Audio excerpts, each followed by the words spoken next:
Good afternoon. Welcome to the next session for this afternoon's interviews. Our second interview is going to be hosted by a dear friend of mine, Dr. Bill Tuttle. Bill is the author of several publications and books, The Race Riot, Chicago and the Red Summer of 1919, Daddy's Gone to War, and other items.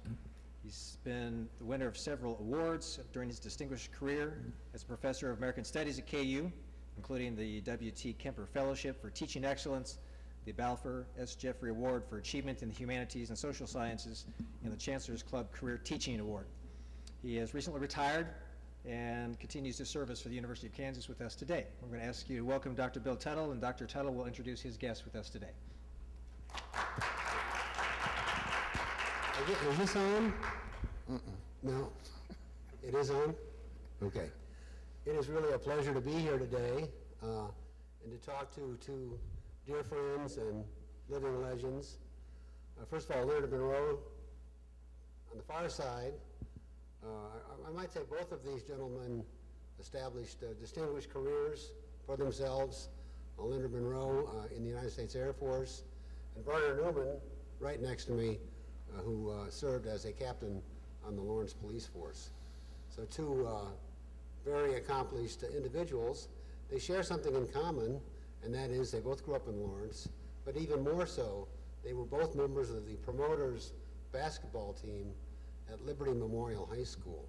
And I think one reason for this panel today is the recent ESPN show called Black Magic about intercollegiate black athletics, basketball especially, in the 1940s and 1950s, at a time when some incredible things were being done in black basketball, but unbeknownst to most of the white population.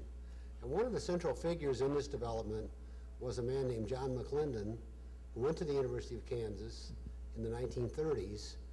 Because he was African American, he couldn't play varsity sports, although he was a tremendous athlete. He was born in Hiawatha and came here from Sumner High School, a great athlete and a great humanitarian as well.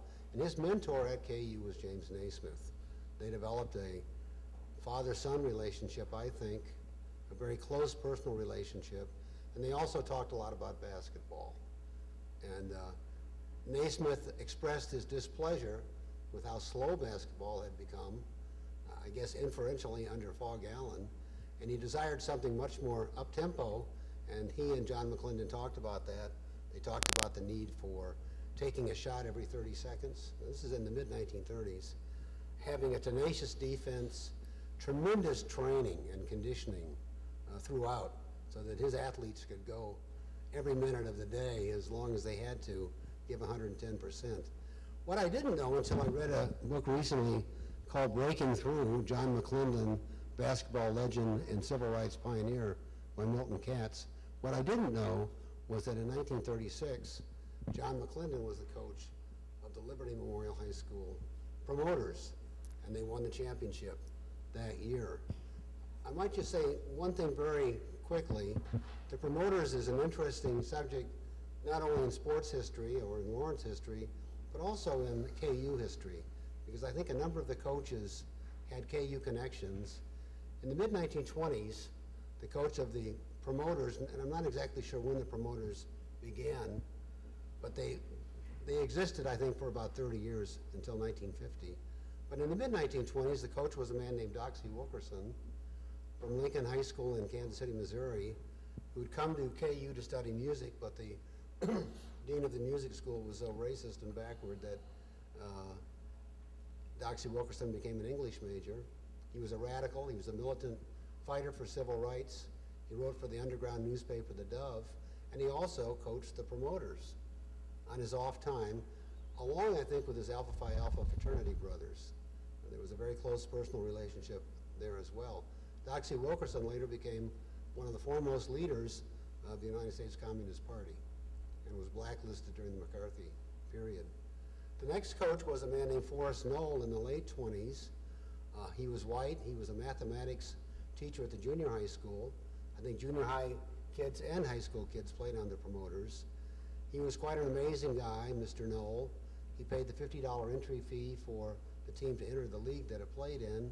He bought 8 uniforms for the players, and he was deeply religiously committed, I think, to racial equality, and became a chaplain in the U.S. Army during World War II. And then John McClendon, again, was the coach in the mid-1930s. And when Leonard and Verner were playing for the promoters, I think your coach was Doc Watson. Yes. Who was quite an amazing individual, another white coach, the football coach. I think he was maybe a social studies teacher and a journalism teacher. And he also did something in 1946, which was to desegregate the football team. Now this is your era, so I'm going to talk less and turn it over to you. Maybe we could talk about Doc Watson and that program to desegregate the football team. He get the Verner Club, but he was one class ahead of me, so he knows all about Doc Watson. And Guy Barnes was also assistant coach, right? No, he just took over his coaching in 1947, 48. Anyway, well, when I went to junior high school, I had never seen a basketball before, and they brought a film in of a pro player showing how to do the new so-called jump shot. Well, I was still throwing the ball underhand, and I thought that's the way you're supposed to shoot, but like you did the free throws, so that's how much I knew about basketball.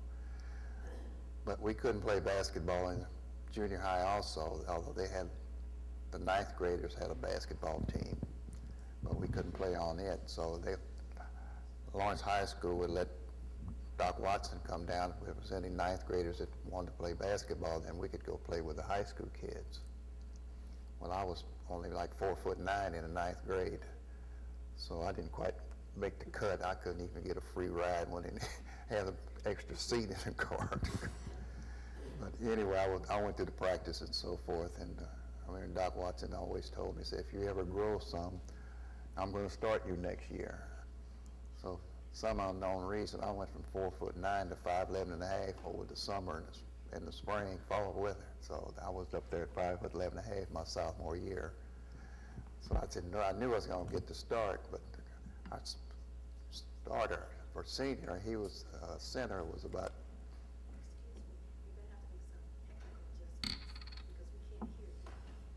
Well, I could hear myself real good.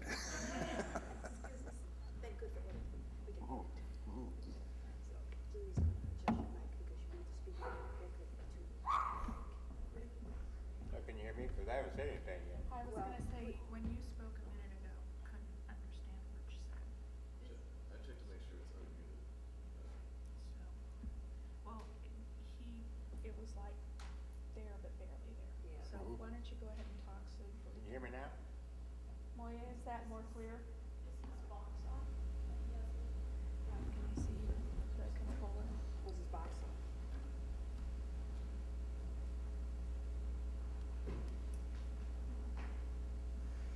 It's on, but it says low battery. Oh, bad. Okay, No Energizer Bunny. is that better? Okay, it wasn't on. And for you, I was hearing an echo. I did too. I still hear an echo. it is, but it's not very clear, so. I don't know clear anyway, so. There you go. That's better. And Bill, if you could put the seat closer to your mouth. Okay. How's that? You hear it now? Hello. Can you say something, testing? 1, 2, 3. Thank you.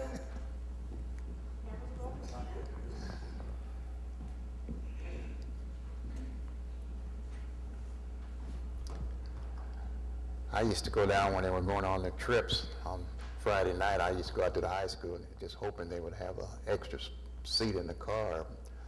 Some of the older guys would always take those from me because I was so small, so I never got to go until my sophomore year. Like I said, I went up to 5'11" and a half, and instead of starting, they put me on the second team so I could make the first string guy play a little better than he was playing. But Doc Watson was one of a kind. He would, halftime, he'd get down there and he was just so nice to start with, and then he would just start screaming. But we were so yellow and we were cowards and we couldn't beat anybody. Our basketball score, we made 15 points a game. We thought we were really doing good, and we weren't winning. we just weren't very good in the skills of basketball. And finally we got Doc Watson. He took over, and he was a little better basketball coach in fundamentals and so forth. And my last 2 years was probably the best in 47 and 48. We played in Missouri, Kansas League, which was Lawrence High, Leavenworth, Topeka, Atchison, St. Joe, Northeast Junior High School in Kansas City, Kansas, and R.T. Cole's High School and Industrial School in Kansas City, Missouri. We couldn't play Sumner in Kansas City, Kansas, because they played like in Kansas City and St. Louis, Chicago, and Oklahoma City. That's how good they were. So we played the junior high team, Northeast, where their kids were a lot larger than we were, even though they were in junior high school. I know they had a center that was like 6'5", and he had 2 children, and he was in the 9th grade. And they would beat us so bad. And once the high school got the local bus company to let us use one of their buses to go down there, that was a no-no. We usually had to get transportation like from his brother and others to take us. But once Lawrence High let us take a bus down, city bus, and we went down there and they beat us so bad. And then when they got through, they threw rocks at us to hurry us out of town. So, but we really enjoyed the league. Like I said, we could go out of state, where this high schools in this area, they couldn't go out of state. The ones that lived like close to Oklahoma line or western Kansas, southern Kansas, they could go across the border, but they couldn't go across the border here. Like Lawrence High couldn't go into Kansas City like we could. But it was really interesting that the people you met and so forth, and the games were really bad, but we tried. But my last year, I did real good. I got so I learned how to shoot the basketball, so I had an offer to go to Maryland State for football and basketball on a scholarship. Well, you all don't remember. I know there's a couple of you in here I can see that will remember back in the 40s and 50s and 60s, the black colleges had giants playing on their football team. Well, like I said, I was 5'11" and a half and 157 pounds, and there was no way I was going to Maryland State and play football and play against North Carolina, AT&T and AT and whatever, with all those huge people they had playing. So I decided to go to KU.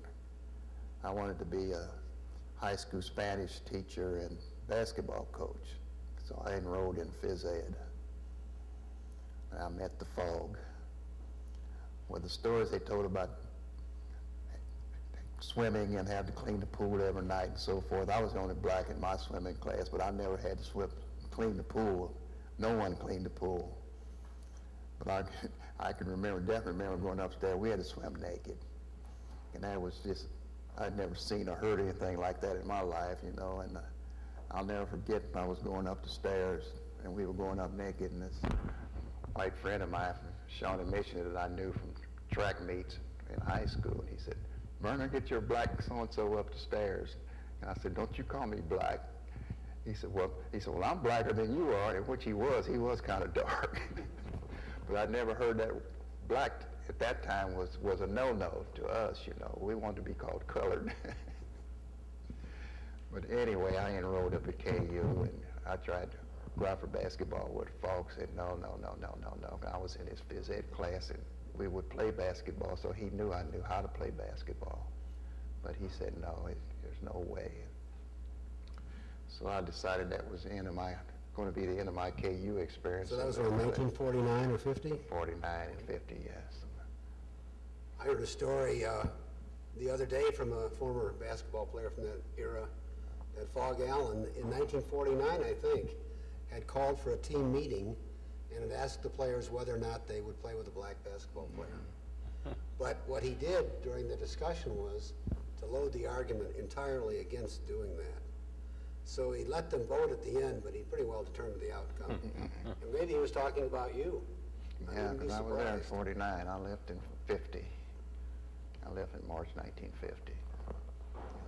I was there in 1949, in the first half of 50. So that was me. That was you. I didn't know it till now. The pieces are coming together.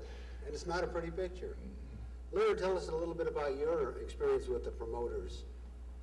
Well, I joined them in like 48 and 49, and like I say, we didn't have no transportation, but my brother and his friend Dean Harvey, they took us on all of our road trips. And we had to, like I say, we had a lot of fun. We had a lot of fun on those days, and playing together and playing on those other teams. But of course, we had to go there because they were black teams. See, we couldn't play no white teams. But they were all black teams, but it was really enjoyable. We had a great time. At least we did back then. That's what we thought was great times anyway. And he was talking about Falls Island, but I knew Falls Island for years because I used to caddy for him when I was a kid. The golf course. And like you said, though, things were a little bit different when you wanted to do something at KU back in those days. Well, you were looking at a picture earlier of the promoters from an earlier period, from 1930, and did you identify a man named Sam, who's quite a basketball player, who would play basketball with Fogg Allen's sons, but Fogg didn't like that. No, he didn't. And he was a great basketball player. And also, my brother-in-law was on that team too, Bob Fry. He's on that team. And but just, so, we were good at a lot of things, but we just didn't have a chance to prove it. You know, we couldn't showcase it at all. I'm kind of interested about the team, and you mentioned the bus transportation or your brother driving. Well, we took cars. You took cars. What about meals when you were on the road? What would you do about meals? We'd eat before we left and then eat when we got back home. Well, we ate. If we were going to St. Joe, we would stop at Leavenworth and eat in Leavenworth. On a long trip, yes. Yeah. Then they had a lady in St. Joe. She would invite us over to their house, and then they would feed us at her house. And she had a basement, and she had a jukebox down there, and she'd invite some of the high school girls, and we'd go down there and have a little dance before we got ready. The coach would let us stay there for about 40 minutes, maybe. We'd get on the bus and come back home. But Topeka and well, Kansas City, unfortunately, that was the worst part of my life. I do not like onions, especially cooked onions. And we had our little bus, the city bus, the Rapid Transit, they called it. And we went down on 18th Street. And we parked right out in front of this black restaurant on 18th Street, just an entire black area, and got off, and we wandered in there with our coach and sat down. And I never was so miserable that everything they had onions in it. The meat had onions in it, potatoes had onions in it, the gravy had onions in it, and they had cockroaches running down the board.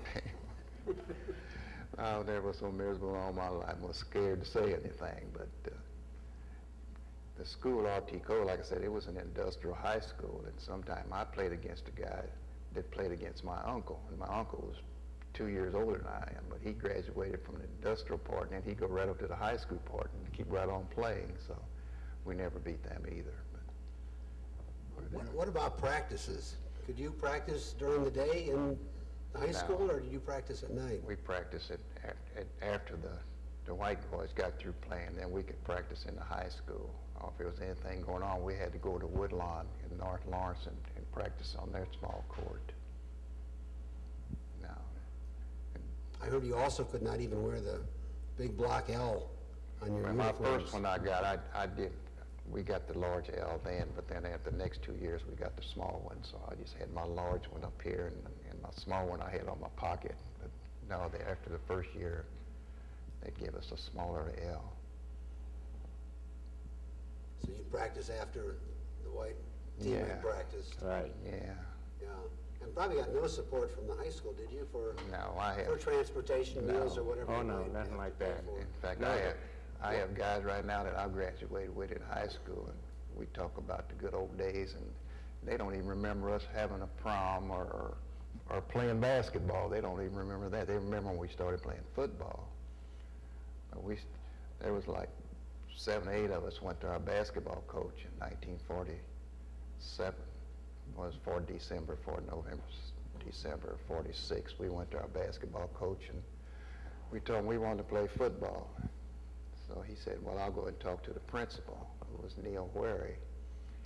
And Mr. Wherry told him, said, well, I'll make some calls around Northeast Kansas League and see what we can find out. Well, he made one call, and that was for Shawnee Mission Rural High School, which is Shawnee Mission North now. I mean, you're familiar with Johnson County area, but it's one of the larger high schools down there, but it's the oldest high school. Well, anyway, the principal there in Shawnee Mission North, he said, well, I've been waiting on someone to bring this up. He said, I'll make the rest of the calls and I'll let you know what I hear. Well, at 3:30 that afternoon, he made the call back to our principal and told us that beginning in the next fall that the Northeast Kansas Football League would be integrated. So we got to go out for football then in 47. Of course, they put all of us on the B team to start with. And they finally moved one or two of them up to the A. Well, I think it was like three of them moved up to the A squad the next year, 48.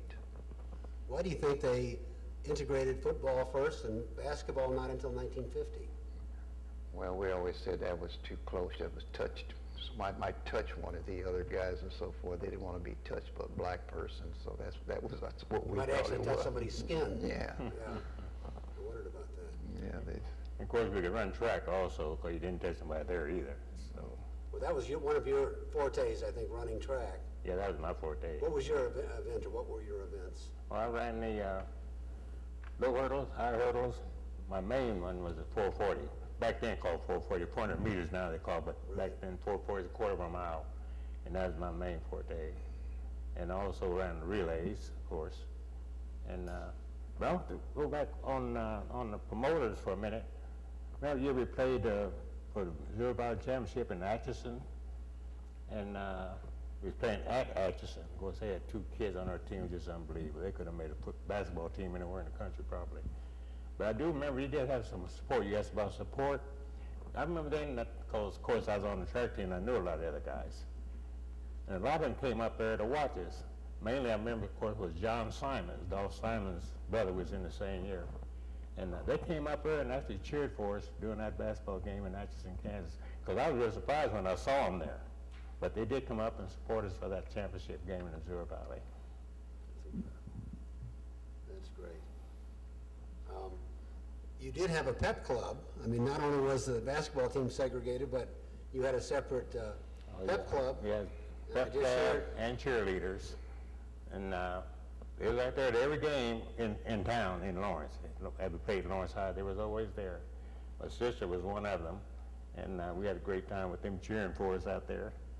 And we had a lot of fun, although it was segregated, but we had a lot of fun. We had a lot of fun. Right. Well, see, one of the cheerleaders was, you said, was Vernell Spearman. Yeah, one of them was Vernell Spearman, and one was Cleo Woody. I remember those, and they cheered. We had the cheerleaders. Yeah, they had the uniforms and everything. And the pep club, I think they wore red and black. That was the school colors anyway, was red and black. Lawrence High colors. How do you, I mean, when the teams were integrated finally in 1950, it was certainly a great step forward. On the other hand, you lost something in the Well, process. How do you yeah. feel about that? Well, it was going. I look forward to it really, because like I say, we play football and run track, but not basketball. And so I was looking forward to going out to basketball, which I did. I was one of the first black Lions that year, and we had a couple others, Wayman Wilburn, and what was some of the others? Do you remember? Wayman Wilburn, I know, was also on it. Cassie Dotson. Cassie Dotson. Wayman But Wilburn. that fall in football practice, I had a cartilage knocked loose in my knee, and I had to have an operation. Matter of fact, I had my operation and I had the first football game, and Dr. Zimmer.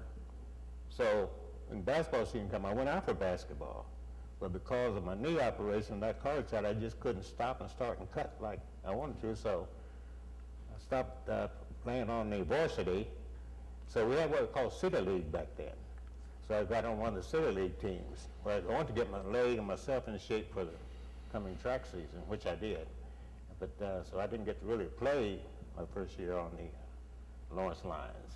But I got myself in shape for track for that season now. I know you ran in the state track meet, did Oh. very well, and All 3 years I was in high school, we went to state. All 3 years. Yep, and at that time, I was the second fastest quarter mile in the state of Kansas. The only kid that could beat me was a kid named Frank Sindridge out of Wyandotte. And that was an all-white school then. And of course, senior year I wanted to go to KU because they had the best track teams in the world. And but for some reason, my coaches, even Doc Watson, Guy Barnes, and a history teacher named Darren Hoster, he was also one of our coaches sometimes. They kept saying, oh, why don't you go to K-State, or go to Washburn, or go to Emporia State? I said, no, I'm going to go to KU. I said, well, you have to go to one of these other schools. I said, I'm going to KU because they got the best track teams. And so I did. I went and enrolled in KU. So come time for track season, I go down to the stadium, see the coach, which is Bill Easton, whom I like to go out for a track team. He said, no. I said, you're not going to run on this track team. You're not going to run for me. And I tell you, I was actually shocked. I was dumbfounded, really. That was the biggest heartbreak I'd ever had in my life. And I grew up in segregated Lawrence. I mean, we couldn't go to residence or nothing like that, but we always participated in sports, especially my senior year. But not being able to go out for track in college, even my uncle wanted me to come to Pine Bluff. He was a professor at Pine Bluff. I said, no, I'm going to stay here. I'm going to go to KU. But now I know they probably knew what was going to happen, but they just never did tell me. So anyway, after that, I couldn't do anything. Matter of fact, and all my buddies was gone to the military anyway, even knew when he was in the Navy. And my other buddies was on the military during the Korean War, so I dropped out, joined the Air Force. I joined the Air Force in April of that year. So both of you went to KU to study, but also to play sports, had the same sort of rebuff Right. from KU, and both went into the military service Right. afterwards. And I went in the state 4 years, first year, and I was going to get out, figuring I might go back to KU, but then I changed my mind because I've done all these careers in the Air Force. I've become quite an electrician, launching aircraft, B-47, as a matter of fact. That's what was considered a flight line electrician. And we had these marathon units which cranked the engines on the B-47s for takeoff, and I was in charge of all that stuff. Launched these multi-billion-dollar bombers. A great career that first 4 years. So I got out, came home, it was GI Bill. I went to another electrical school in Kansas City. Got out of there, came back home, couldn't get a job. Just could not get no kind of job. Regardless of my education or what I knew, I could not get a job. Matter of fact, Newman was on the police department. He said, why did you go to the police department? So I thought about that. And I went up there with a 2-page test. I took 1 page. I said, what am I doing? I said, I'm not going to be no cop. So I stopped taking the test. Make a long story short, I ended up going back in the Air Force in 1958. I got out in 55, went to school in 56, and went back in the Air Force in 58 and stayed in there till I retired. And like I say, that was in 58, and I could not get a job when I went back in the Air Force. So I went back in the Air Force. I stayed, got a lot more training schools and everything else. Went up pretty high. Matter of fact, I became a branch chief, which is one of the highest positions you can get, not being an officer. Matter of fact, the ranks that we had took the place of officers. So Newman kept asking me, when you going to get out? I said, when I get a job. He said, well, they're building a new city garage and they're looking for a superintendent. I said, So anyway, I came up, filled out an application, went back down. I was stationed at McConnell Air Force Base in Wichita at the time. So I come up, filled out an application, went back to the base. Then I got a call to come up for an interview, which I did. Interviewed twice, and they came down to the base once to look at my operation down there because I was a branch chief in aerospace ground equipment. That was also launching aircraft. And I got the job. And so that was in 76. Buford Watson, the senior manager, wanted me to be on the job on 1 September. I couldn't retire that early, so I went up. I had 9 days leave. I hardly ever took a vacation. I had little kids. I was always home. And so I took 90-day, what they call 90-day terminal leave. But I had to go back to Wichita to retire, but I was on the job here, running the city garage. I was in the Air Force 23 years, and I ran the city garage for 23 years. So Amazing. I think a lot of people had your experience, and that is the difficulty for black people to find jobs. Oh, it was. And we have a quote here from Jesse Newman Sr. This is a slightly earlier period, but it's pretty revealing. Jobs were few and far between because of the fact that there was no places where you could go to find a lifetime job. You couldn't work at the gas company. You couldn't work at the flour mill. You could work at the paper mill, but you couldn't work at the box factory. You couldn't work at the organ factory. No, as a matter of fact, the Zimmermans ran the color press back then. And I'd cater for them too at the same time as I'd cater for Fog Island and all those. All the big wheels were in the Hunts Club at that time. So I knew a lot of them. But I knew all of them back. And when I came home, I couldn't get a job nowhere when I was between 55 and 58. So she wanted to hire me at the color press. And she wanted me to hire me to set print because I took printing in high school. I knew all about the printing. But the headquarters, the big headquarters, I guess, is in Chicago, and they said, no, you can't hire him to do that. So I couldn't get that job either. So it's so strange that after all that happened, and I went back in the Air Force in 58, then like I said, they wanted a superintendent to run the garage. So I got that job, and I was the first black superintendent in the city of Lawrence.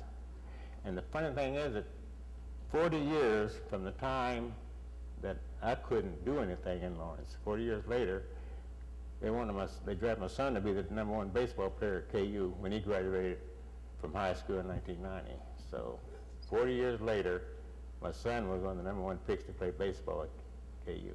Amazing. I think we tend to forget that the 50s, although from my perspective were not that long ago, it was almost a lifetime ago. And I know that the downtown of Lawrence wasn't really desegregated until 1957. Well, we could not go to any of the cafes and eat like that, so we had to go to our own, which we had some nice ones. Green Gables, Greenwood Inn, Blues Bucket Shop, and a place called the Golden Arrow to have fun, dance, and all that kind of stuff. Matter of fact, Wilt used to come out to the Golden Arrow. He'd come out, he'd have a ball out there too. So we had our own clubs and everything, and we had a place downtown called the Varsity Velvet Ice Cream Parlor. Now you'd go in there and buy all the ice cream you wanted, but you couldn't even take a lick off your ice cream cone in there. You had to go back outside to eat your ice cream. So it was like that. I know you grew up in slightly different kinds of educational segregation, and I looked at this a little bit, and I think Lawrence had one all-black school, and I want to talk to Verner about that, but also in some of the predominantly white schools, there might be a black classroom. I think Pinckney had that. No, I don't remember no segregated classroom. I went to Pinckney. I think this was when Langston Hughes was there. Oh, okay. And, that was before my time. Before your time, right. But his teacher was Miss Dillard, who later became the principal at Lincoln, but lived in this wonderful house, which is still there in the 500 block of Louisiana. But she taught that separate classroom at Pinckney and then became the principal at the Lincoln School. And then the other thing I heard about, and this also involved Langston Hughes, so an earlier period, and that was, I think, at the junior high school, seating all the white students alphabetically, and then the 3 black students, one of whom was John Taylor, in the back row alphabetically. And Hughes's response to that was to hand print up a bunch of little cards, said Jim Crow row, putting those on his desk, at one point throwing them out the window so they'd flutter all over the playground and get the word out that there was a protest going on. But Verner, you went to an all-black grade school. You went to the Lincoln School in North Lawrence, which I think was quite a wonderful school, from what I understand. Yeah, it was a real good school. Of course, I didn't have any choice. My aunt was one of the teachers at Lincoln. And plus my mother, although she was born in Parsons, Kansas, all of her relatives came into Kansas from Texas. It was the part of Texas that didn't have slaveries, but they might as well have been slaves. But anyway, she didn't believe in the white teachers teaching us as well as they would do their own kids, you know. So in my aunt being over there, well, I always tell everybody after they started busing people in the United States to the different schools, I was the first busser in the United States history. I bussed from East Lawrence to North Lawrence to go to grade school. And of course, my aunt had taught me how to read, believe it or not. I was 2.5 years old, and she taught me how to read every day when she leaves school. She'd put me in that little green primer book, and until I got so I could read the newspaper. And I was the first grandchild. I had 10 aunts and uncles, so I was spoiled rotten. And so I'd get the newspaper and pour it and I put it out over the middle of the floor, and I'd start reading, and here come my aunts and uncles in. Give me a piece of the paper. I said, no. Give me a piece of paper. I said, Grandma, You leave that baby alone. So that's what so anyway, when I got to kindergarten, I could read and everything. I'm looking at these kids and I said, something wrong with these kids. I didn't know that they couldn't read, you know. I didn't know why they couldn't read. But she wanted to move me up to the next grade, but she was so afraid of what the other parents might say by moving me up, being her nephew. But that didn't stop her from flunking her own sister, her baby sister. Her baby sister thought she didn't have to come to school whenever she wanted to. She'd come, you know, and so, or she would leave when she wanted to. So she kept her an extra year. But anyway, we had a real tough school. I think it was probably the #1 grade school in Lawrence. We always got invited to the Vespers every year, KU Vespers every year for Christmas to sing. And we were the only grade school that got to do that. We had a wonderful principal, I understand, a woman named Lillian Webster, who believed in discipline. You got that right. She would take that book or she would take her paddle. And if that didn't work, if you were too big and didn't work, they had a white lady at junior high school called Mrs. Friend. She had a little Model A coupe car, which you all don't know what I'm talking about, but they would call her for any school in Lawrence. They would call her, and when she would come, she didn't care how large you were. You straightened up when she got through with you, and she'd get in her little car and go back to junior high school and continue teaching.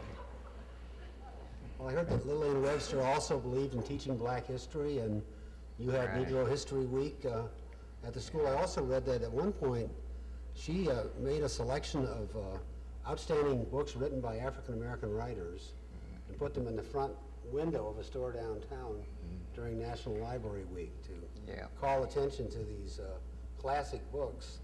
And that the students, I read this someplace, every morning sang the Negro National Anthem. And we sang it every morning first. So just in terms of racial pride and racial identity, and it just seems to have had so many positive results. Like I remember when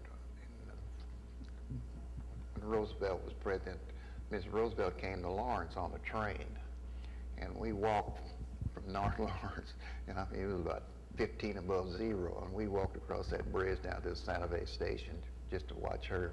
And she got off the train and came over and hugged us and talked to us and so forth. And we had to walk back because the city of Lawrence wouldn't provide us buses to ride over to the train station and back to see her.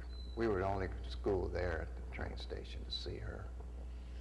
And like I said, every time they had Vespers every year, we were up here singing here at the building here. Well, you know, you heard about these demonstration things, sit-ins and all that stuff, but way before that, because I was in Pinckney School, I'm not sure just what year it was, but I had to be very young. I remember it very well. I was in Pinckney and my sister too, and she was a year ahead of me. And at one time they tried to get all the black students to go to Lincoln Elementary School. And man, I'm telling you, that started a big mess, because my dad and Mr. Kimball's and all the black parents, the Hills and everybody said, there's no way our kids are going to get up and go across that cold bridge every morning just to go to school over there. So they already in school, and that's where they're going to stay. You could have rode the bus. There was a lot of, yeah, right. There's a lot of things going on, but to make a long story short, we never went over there. They won that fiasco. And what year would that have been, do you recall? Well, I was in Pinckney Elementary, so it had to be between, what, 40? Well, probably been 38. It was during World War II, I know that too. So it had to be after 41, 2 or 3 in that area, I guess. I used to always wonder why they had the two grades, the white grade school and the black grade school in North Lawrence. I could never find anybody old enough to tell me why. Well, about 3 years ago, we had this white guy come from California, and I could hear him talking in the back of the school. We have a called Sand Rat Reunion over in North Lawrence, where all the kids grew up and so forth. Tell us about the Sand Rats, too. Well, that was a nickname we had for people that was born and lived in North Lawrence. In East Lawrence, they were the Blue Bellies. I don't know what West Lawrence had anything or not, but we were the Blue Bellies, Blue Belly. Anyway, I heard this guy talking. I heard him say something about how he went to both Woodloch schools. And pretty soon he came over and he said, "Are you a Newman?" I said, "Yeah." And he said, "Well, I went to school with your aunt." And I said, well, I had several aunts, and he told me who it was, and I said, oh, okay. And we got to talking about school, and I said, do you know why? Because we've never been able to find out why they had two schools, and grade schools, one black, one white. And he said, well, I'll tell you why. And about that time, the white lady was standing behind listening. She said, well, I heard Lincoln School wasn't an accredited school, and they weren't as smart as the rest of the white. And he said, let me tell you something, lady. He said, those kids were so smart that when our school burned down and we had to go to Lincoln School for a while till they rebuilt the new school, he said, when they built the new school, I told my mom I didn't want to go back to Woodlawn. I wanted to stay with the black kids. Of course, they gave me a beating and told me I had to go back. But that was the first time I'd ever heard why, you know, they had two schools. But he said it was because the blacks didn't want to go to, their parents didn't want their kids going with the white kids in North Lawrence. And I had never heard that before until he said it himself. But his parents wasn't about to let him stay down there at Lincoln School. I did read that the Woodlawn School burned down in 1924. Yeah, And that's when those students went to Lincoln. And it was interesting that they went on a split schedule. The black students went in the morning, the white students in the afternoon. Of course, they could have made other arrangements, but they were really willing to sacrifice their children's education in a way to maintain this racial segregation. And I read too that they put up a partition in the gymnasium. So even though the black and white kids were not there at the same time, they had been there. Maybe it's the whole issue again of skin or something, but very, very odd indeed. But that's interesting because it was a wonderful school, and I think in many ways it was a better school than Woodlawn. Well, we're really fortunate, I think, especially in like when the KU students would come down and practice teaching, we would really get some people that could sing and play the piano and to teach us how to play the piano, the guitar, and the violin, and tap dance. And like we had my tap dancer with Little John. He ended up in New York City. Oh, I can't remember the guy that taught us to sing. Did you tell me he still lives out in western Kansas? I can't think of his name. He went to New York City and Broadway. But we had those kind of people teaching us and practice teaching from KU, and all of them ended up on Broadway in New York City. They would come to our school. That was the main reason we used to come to KU to the Vespers every year, because we had such good students practice teaching. I heard there was a group called the KU Cadets. Maybe this is what it was who would come to Lincoln. And as you said, taught art, music, foreign languages, as well as some practical kind of home economics things, taught tap dancing, as you said. And I think in 1941, and this was the first, the Lincoln School got its first black student teachers. And I think that was another milestone really in the educational history of Lawrence. And these student teachers were just fabulous. And so the level of accomplishment of the Lincoln students, these grade school students, was really very, very impressive. It also, I think, served as quite a community center, the school. There were various groups that met at the Lincoln School. The Self-Culture Club, the Harmonettes and other choirs would practice and perform at Lincoln. And so it really was a valuable community institution. Well, you know, going to Pinckney, like I say, it was integrated. And I never knew we had those problems like he's talking about. But the kids that we all went through in Pinckney School, and we sang, of course, Miss West was a music teacher and all that kind of thing. We had those kind of things too. But, you know, after going all the way through Pinckney School, the junior high schools and the high schools, and now we have our reunions, and our last one reunion we had, I know that the guys, you know, talking to a lot of the guys we went to school with, of course, they could not believe the things that we're talking about now. They didn't know a lot of that stuff was even going on. Because they knew us in the school, even in high school, everything was great, but after school, they didn't know we couldn't do the things that they did. We couldn't go to places to eat or nothing like that. Some of them, just our last reunion, was really shocked to find that out. It's hard for me to believe they didn't know, but they swear they didn't know that. I still find it hard that they don't believe or don't That's remember. what I'm saying. I find it very hard to believe they didn't know that, I but some can't of us believe swear they didn't know that. I know they tell me the same thing, but I don't believe them. do not believe. They knew that there were times in the afternoon at 3:30 that, or 4 o'clock, we were supposed to go in and practice basketball. We couldn't get in because they had taken over and we'd have to go to Woodlawn. They can't tell me they don't remember that. If I can remember it, I don't know why they can't Well, remember see, but the thing is, a lot of them wasn't involved in sports, strictly school anyway. Now, these are ones that's involved with sports I'm Well, I don't talking know about. about that, okay. They don't remember. I said, oh, no, I don't believe that. Should we turn it over to the audience? Are there any questions? Paul, did you want to see if the audience has any questions? Go ahead and keep that, Bill, but if someone can stand up and share a question, we'll just have Bill repeat the question to make sure we've got that on the camera at all. But what questions, what might we have for our guests today? I have two sport questions. First one, Mr. Monroe, and anybody else who wants to weigh in.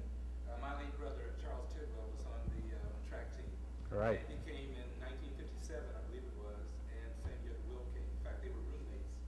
And I was kind of curious about what happened to change Bill Easton's mind between the time he refused to allow you on the team and the time that he recruited my brother to come to KU. Do you have a sense of what changed his mind? Well, all I know is the fact that when I dropped out and joined the Air Force, when I came back, my first assignment was Okinawa, 20th Air Force, B-29s.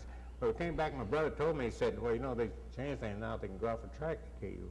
I said, what happened? Well, he said some of the coaches, and like I said, I knew a lot of the big wheels back in those days, so to speak. And they raised so much cane about that, they decided they were going to start letting blacks go out for the track team, because they was over playing football. And Tidwell, he was in my brother's barber shop. My brother had his habit of taking pictures, getting pictures of all the black athletes. And his barber shop was just row after row of pictures all the way through the barber shop. And Tidwell, I remember that picture on it coming out of the starting blocks. That was the standard photo picture for publicity. The other question has to do with Will Chamberlain. And I'm not so sure if either of you or any of you have an answer to this. But we know that Will Chamberlain comes from Philadelphia, Pennsylvania, a big metropolitan area and so forth. What is it that convinced him to come way out here to the Midwest, to the University of Kansas? Do we have a sense of what attracted him to KU? I guess mainly the recruiting, but after he got here, he almost changed his mind because he came out here and he was driving with a white kid. And they went somewhere to stop and needed to do something, and they wouldn't let Wilt do it. So when they finally got to Lawrence, he almost changed his mind about going to KU. I don't know what all was involved, but I know that did happen. Well, it was more or less, it was a Wichita and a Kansas City alumni finally decided they was going to let blacks come, and they wanted some blacks to come. They wanted to make sure that they were winning up until, I'd say right all up through the 60s. The Kansas City and Wichita alumni was still telling especially the basketball coach, of who you play and who you don't play, who you recruit and you don't recruit. I think Maurice King was one of them, wasn't he, out of Kansas City? Yeah. Yeah, Maurice King was also one of Wilt's teammates. And Wilt, when you got to know him, he was a great guy. Matter of fact, he'd run around to our clubs, you know, where he could have fun, especially going there. He loved to dance and mess around like that. But like us, he could not eat in the restaurants downtown. But Mid Allen, which was Paul Gowner's brother, took him downtown one day and they were going to go in this place to eat. And they told him that he can't eat in here. And so Mid Allen said, look, if you don't let him eat in here, I'm going to close the blank place up. And that's one story I remember quite well about that. Well, out there in 1957, just like I was telling you, in 1957, who was that? Who was it? Murphy? Murphy, Dr. Murphy. Dr. Murphy went down and told the city manager and the city commissioners that if you don't do something about integrating the hotels, motels, and restaurants, I'm going to build a restaurant and a hotel up at the student union building somewhere, so you better do something about it. So in 1957, they got together and went to Topeka, and that's when they integrated the motel, hotels, and restaurants. They passed that law and the housing laws. But that was Dr. Murphy. He was a heck of a good man. He was a chancellor. He was a good man, and he's the one that told them, you will do this or else. Yeah, that's one of the things I like about oral history, because you always get different perspectives on what actually happened. One of the things that I've learned since I've been here is that the NAACP was very instrumental in putting a lot of pressure on downtown to integrate all of its stores and the theaters. At the same token, I hear the story all the time that Will went down to one of the movie theaters and they refused to allow him to sit where he wanted to sit. And he said if he couldn't have the opportunity to sit where he wanted to sit, he was going to take all the KU students and they were going to open up their own theater in the studio. And so as a consequence, they started thinking in terms of dollars that they were going to lose and opened it up that way. So these wonderful combinations of perspectives, I think, are really rich in terms of establishing the history. Yeah, he used to take his fraternity brothers and go downtown in a 1000 block of Massachusetts to Louise Bar, I know for one, and they would just go in and just take up all the stools and the tables. They would just sit there. And so she wasn't making any money because nobody could get in, you know, so. But he did things Edgar, like you that. grew up in a small Kansas town as well. Was it Independence? Independence. Does this sound at all familiar to you, having grown up in Independence? A little younger, but Well, that's part of the problem. I'm a little bit younger, and therefore the kind of segregation we experienced in Independence was essentially the same, but not as blatant.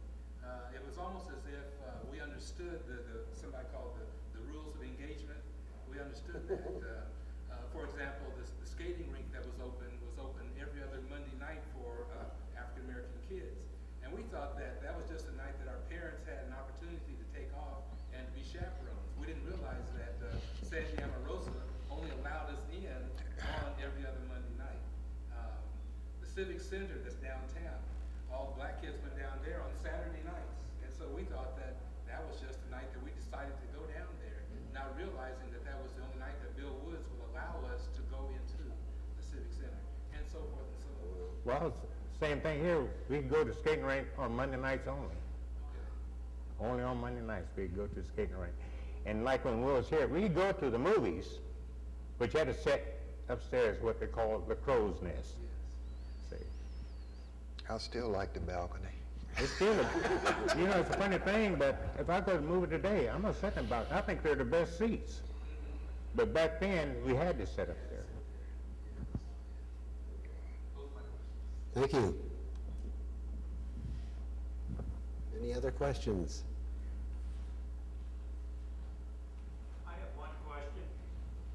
Savannah Squires, when he played for KU, was he the first black basketball player then on KU? Right.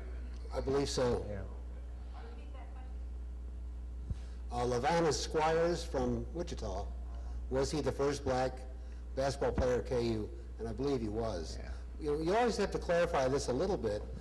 If someone had said, was he the first black football player at KU, I would have said no. There were black football players at KU in the 1880s and the 1890s. And so much of Lawrence history really isn't known, but must be known. But there was a family named the Harvey family, and the family's still in Lawrence today. The parents had been slaves in Arkansas. They came to Lawrence. I think they had 2 children with them, and the mother was pregnant with another child, and then they had 2 additional boys, so 3 boys born in Lawrence. All 3 sons went to KU. They played, I think 2 of them played baseball, maybe all 3 played football. They won their varsity letters. One later went to Meharry Medical School, became a medical doctor. One went to the KU Law Department, became an attorney. At least 2, maybe all 3, served as officers in the Army during the Spanish-American War of 1898. But one of them left the country for 20 years, lived in the Philippines, came back and discovered that in the 1920s, blacks could not play varsity sports at KU. They couldn't sing in the choir, they couldn't join ROTC. They were very limited in what they could do on campus in terms of public events. Now, we mentioned the swimming pool. One of the things that was granted was they could swim in the pool the last day of every month, because then it was drained that night. And then it was white students for the next 30 days. And then that last day of the month, they could swim there. And it wasn't until the mid-1930s when a young man named John McClendon, I'm sure he talked this over with James Naismith, decided to make a proposal to Fogg Allen and he said, why is the swimming situation like this? Why are we excluded 30 days out of the month? And Alan might have said something like, well, violence, or I'm concerned about disruption of some sort. And John McClendon said, let's have an experiment. Let's try it for 2 weeks, and if nothing untoward happens, it'll be the policy to integrate the pool. And then McClendon came back from that meeting. He had Alan's approval, his permission, his go-ahead. He talked to all the black students and said, stay away from the pool for the next 2 weeks, which they did. He came back 2 weeks later, said to Fog Allen, well, there were no problems. Let's make the policy permanent. And they did. And that's when it changed, I think in 1936.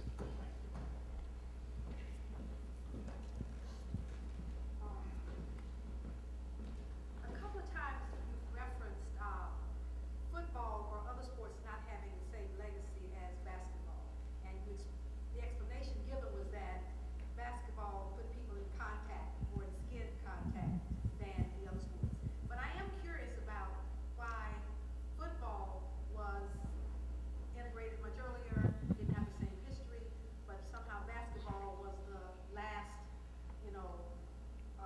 stronghold or something. So I'm just speculating here. I wonder if basketball was perceived in a different way in class terms, or, I don't know, I'm just sort of, reaching here. But I'm wondering It could have been because, yeah. why the difference. Well, basketball was in high school. When I was in high school, was a different class of people. More the upper class white kids played basketball. I talked to some kids up this.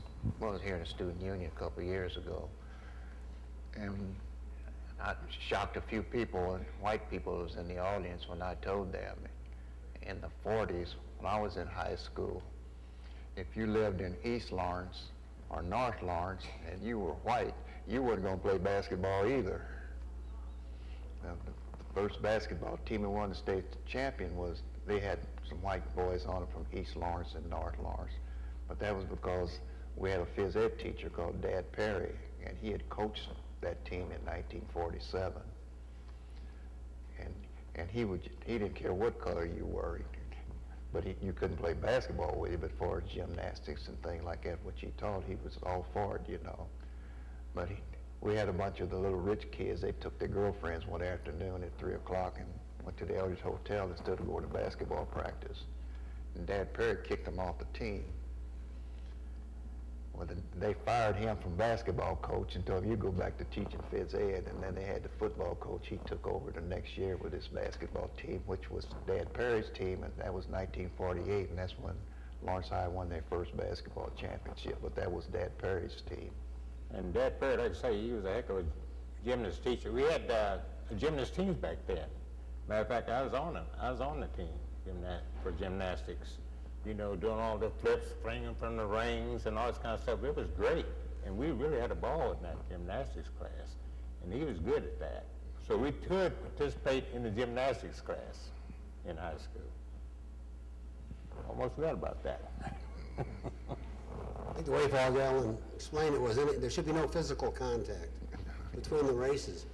Why the difference between football and basketball? That is a good question. Well, football, you had on gear. I think so. You had a lot of, you was protected, so to speak, And I also wonder sometimes maybe because in basketball you didn't have enough clothes on. I don't know. With your shorts, and they were short back in those days. I don't know, it's just amazing just growing up in that age, I guess. Like I say, some things we accepted. I mean, that's because we grew up that way, about not eating in restaurants and things like that. But we had our own, so didn't really care. And after things kept going, though, then like when you integrated basketball, it did make a big change. And you're talking about the Harveys. I think one reason why they got to play on those teams to start with, I don't really think a lot of people didn't know they were black. They were so white that they didn't even know they was black when they first got on the teams, I don't think. We had a question? I was born